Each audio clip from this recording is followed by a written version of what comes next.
السلام علیکم ورحمت الله وبرکاته. سید الرحمن کاکا خیل ما تاسو ته مخاطب ما د خپل کلی علاقې د خسته او زبردسته د لوکیشن نه په داسې یو ټاپ باندې ولاړ ما چې تاسو ته زما په شا باندې د معیارو دا کلی ښکاري دا کم چې مخامخ دی او دې وخت کې د جلمې چې دا کم نوی روډ جوړیږي د دغه ځای نه زه رالم او دا تاسو ته د لوکیشن د معیارو دا خیمه دا زمونږ ښایسته او جنت نظیر وادي چې کوم مخامخ تاسو ته په نظر باندې راځي دغه معیارو دی او د هغې سره مخامخ چې کوم تاسو ته په سکرین باندې راځي دا شکرته ده او جني کلی دی. بیا د هغې نه شاته دا مخامخ چې کوم تاسو ته ښکاري نو دغه کوټکی دی او بیا په هغې پسې شاته په اخر سر کې په ټاپ باندې دغه مسکیني دره یادیږي. نو دغه زمونږ کلی علاقه او ښایسته جنت نظیر وادي جندول معیار دا یو معمولي غونته کې جلک ما تاسو ته وښودو. نو د داسې ویډیوګانو د کتلو لپاره دستک جندول یوټیوب چینل لایک کړئ، سبسکرایب یې کړئ او د خپلو ملګرو سره شیر کړئ او موږ ته په کمنټس کې ولیکئ چې زموږ علاقې دا ښکلا دا ښایست تاسو ته څنګه په نظر راځي. دا مخامخ لوکیشن زه تاسو ته ښیم دا د جلمې چې کوم غر دی او کومې نظارې دي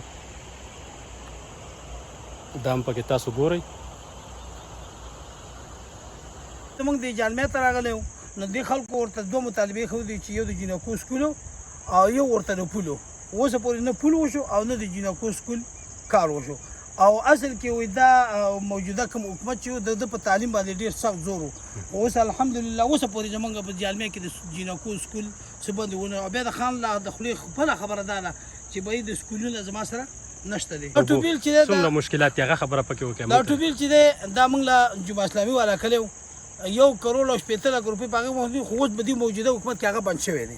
څه وجه ده چې څه وجه ده بند شوی دی په دې پسې 15 کاله مسلسل موږ په بشیر خان لا پسې ورغلو خو بشیر خان هغه خبره اوسه پورې په دې کې څه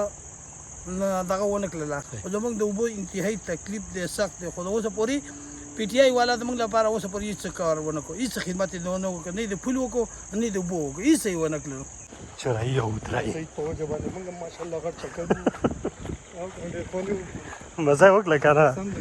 د کلي علاقې د ښکلا نه دې مزه پورته کړه که نه خونې وکړو او سعید ډېره مننه چې تا موږ دې کې ته راوستو په موږ دا ښایسته ښایسته نندارې ولیدلې ولې چې موږ خو مخکې هم دغه شي خو ډېره موده بعد تقریبا 12-15 کاله وشو چې په دې ایریا باندې نه وګرځېدلي نو ستا ډېره یو ځل بیا مننه. صحیح دغه مخامخ دغه د ټانګې شا پول دی ښه آر سی سی پول دی او ماشاءالله اوس جوړ شو کمپلیټ شو تقریبا هغه کمپلیټ شو دغه د ټانګې شا پول دغه کمپلیټ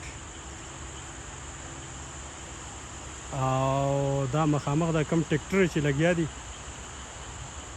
دغه د شکرت یا جبه چې په دې کې به شولې کېدلې او ډېر د اوبو پارواني به وه اوس چونکې د اوبو مسله ده د اوبو په وجه باندې دې ځای کې شولې هغه کمې کوزې کېږي.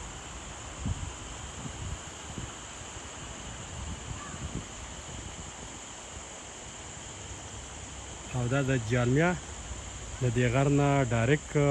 دا لوکیشن زه تاسو ته ښیم زموږ د دې معیارو مخامخ دغه جندول معیار دا مخامخ معیارو دی او سور پل زموږ نه پناه دی. بیا دې خوا دغه قندارې پلوسو چارمنګو او بر هغه ولوبو او ټاکورو په دې غره کې دې طرف ته بیا دغه جونی کلی شکرته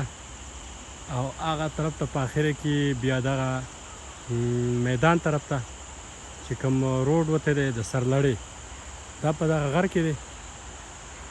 د دې غر نه د دویم نمبر چې کوم دی د دغه په دې منځ کې بیا شاهي بنشي او سمرباغ او کامبټ طرف ته دغه روډ دی.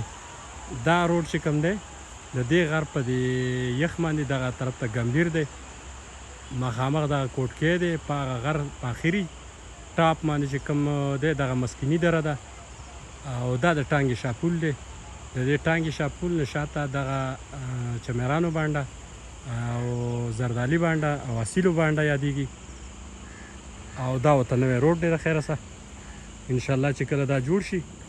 دلته به دا خوشحالۍ نه راځي.